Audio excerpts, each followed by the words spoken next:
è un amore. Si è esibito per una platea raccolta, ristretta a solo 250 persone. Questo consentono le misure anti-Covid. Ma a battere le mani c'erano forse i fans più appassionati che hanno cantato con lui tutti i suoi grandi successi. Vergine, dimmi se questa è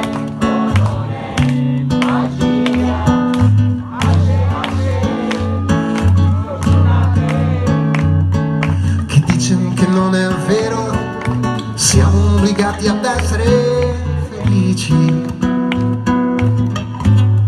Dimmi se questa è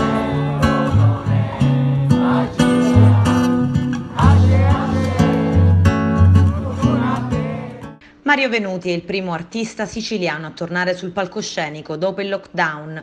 Nudo con la mia musica, questo è il titolo del concerto ai piedi del Tempio di Giunone, nella Valle dei Templi di Agrigento.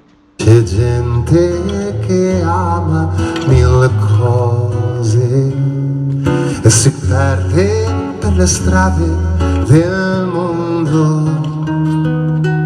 Io che amo solo te, io mi fermerò e ti regalerò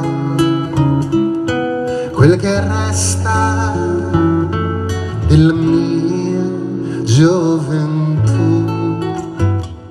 Il cantautore siracusano ma catanese d'adozione solo sul palco con la sua chitarra e il suo pianoforte, con le sue parole e con le sue melodie mediterranee. Che se non so cercarti a un tratto nel domani io ti incontrai,